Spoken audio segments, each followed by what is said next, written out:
So moving on to the software settings tab, I want to first take a look at the auction settings area, and we've broken this page down into 6 groups: general event details, butler settings, payment, fair market value, custom content, and goals.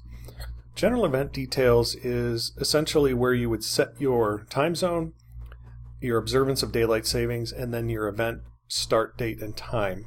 When right now is July 14th, 2019, and then this really helps me determine when my auction will actually open if I'm not allowing people to bid early. Under Butler settings, we have the option of sending a welcome text at check-in. What this means is when somebody checks into the event, we're going to send them a text message to the phone number on file with a link to log in and bid.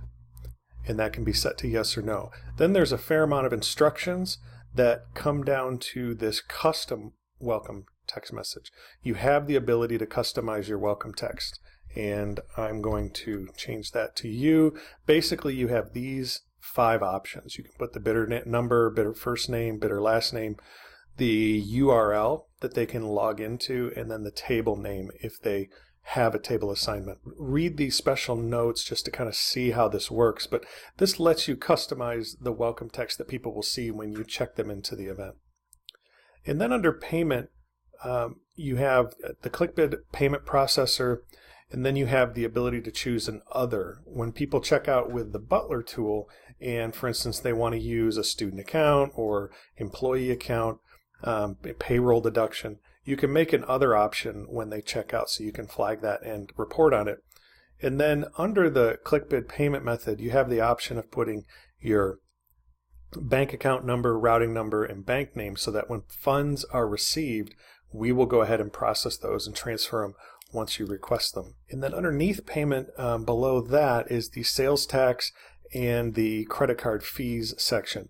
If you choose to charge sales tax to your auction items, you can set a global number here, so 6 for 6% and so on, and then you can choose how that tax is calculated, whether on the full purchase price regardless of whether they went above fair market or not, or limit it to just what the fair market value was entered for that item.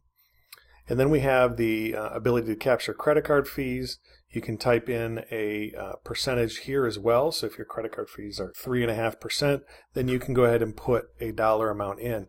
This will help you actually determine if your rate is 3.5, you would need to put in 3.63. So this little calculator will help you determine how much you want to charge. And then you can put in a description and allow people to opt out if they want to.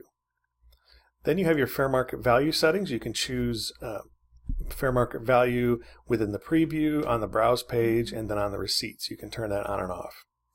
I'm going to skip custom content, jump down to goals. Goals allow you for reporting purposes, the dashboard and so on. You can set goals for what you want to achieve in the live and the silent auction portion.